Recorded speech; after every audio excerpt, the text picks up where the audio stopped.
ঈদ ঈদ মানে খুশি, আনন্দ, সবাই মিলে আড্ডা আর ভরপুর খাওয়া দাওয়া। এবার কোরবানির ঈদে চলে এসেছি বাবার বাড়িতে, আর সেটাই আপনাদের সাথে শেয়ার করব। এটা ছিল ঈদের আগের রাত। রাত বাজে 10:30, আর ছেলে মেয়ে ঘুমাবে না, তারা গরু ছাগল দেখতে যাবে। তো যেহেতু সকালে আর কোরবানির গরু ছাগলকে আর দেখা হবে না, তাই ভাবলাম তাদের সাথে একবার গিয়ে দেখা করে আসি। সাথে আব্বু আম্মুও যাবে। লিফট থেকে নেমেই আমার ছেলে মেয়ে তো দৌড়। তবে এই দৌড় ওই গেট পর্যন্তই, বাইরে গরুর কাছে যেতেই কিন্তু ভীষণ ভয় পায় তারা।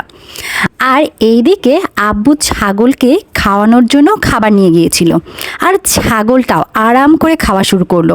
এই ছাগলটা আমার আম্মু কোরবানি দিয়েছে।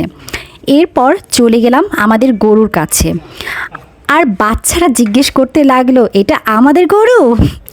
তো বাসার সামনে মোটামুটি ছোটোখাটো গরুর হাট বসে গিয়েছিল। সবার গরু এত সুন্দর করে বেঁধে রাখা ছিল, দেখতেই ভালো লাগছিল। আমরা গরু দেখতে দেখতেই আব্বু ছাগলকে খাওয়া দাওয়া করিয়ে গেটের ভেতরে বেঁধে রাখছিল। আমরা বেশ খানিকটা সময় থেকে বাসায় চলে আসি। এটা ছিল ঈদের দিন সকালের একটা ভিডিও। সকালে বাচ্চাদের রেডি করিয়েই ব্যস্ত হয়ে গিয়েছিলাম, তারই মাঝে তাদের সাথে কিছুটা সময় কাটিয়েছি। আর আমার ছেলে তো সালামি নিয়ে এসে কি কাণ্ড! সে আমার থেকেও সালামি নেবে, বাবার থেকেও সালামি নেবে, সবার কাছ থেকে সালামি নেবে। মোট কথা টাকা পেলেই সে খুব খুশি হয়ে যায়। আবার নেবা তুমি? মা দিছে হয়নি। দুপুরে সব কাজ শেষ করে বিকেলে বাচ্চাদের নিয়ে বের হয়েছিলাম বাইরে ঘুরতে। খুব বেশি দূরে যাব না, আমাদের বাসা যেহেতু ডেমরা কোনাপাড়া, তাই এর আশেপাশে ঘোরার মতো জায়গা বলতে বালুর মাঠ। যারা ডেমরা কোনাপাড়ায় থাকেন তারা খুব ভালো করে চিনবেন বালুর মাঠটা কোথায়।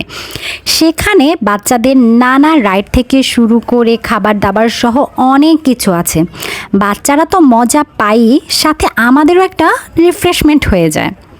এখানে প্রতিটা রাইডই মোটামুটি 50 থেকে 100 টাকা করে। আমার মনে হয় এই এলাকার সব লোক প্রতিদিন বিকেলে বাচ্চাদের নিয়ে এখানে আসে, কারণ আমরা যখনই এখানে আসি এত ভিড় থাকে যে বলার মতো না। তো বাচ্চাদের সাথে আমরাও কিন্তু রাইডে উঠেছিলাম। বহুদিন পর মনে হলো আমরা বাচ্চা হয়ে গিয়েছিলাম। বাচ্চাদের সুবাদে আমরাও কিন্তু বেশ মজা করেছি।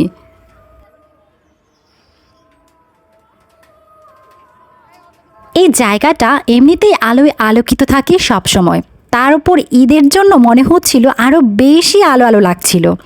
তো যেহেতু এমন একটা জায়গায় গিয়েছি যেখানে রাইডে ভরপুর, সো বাচ্চারা একটার পর একটা রাইডে উঠছিল। আর বরাবরই আমার বাচ্চাদের দেখলে আমার ছোটোবেলার কথা মনে পড়ে যায়, কিভাবে আব্বুর হাত ধরে এক একটা রাইডে উঠতাম, আর এখন আমার বাচ্চারা ওঠে।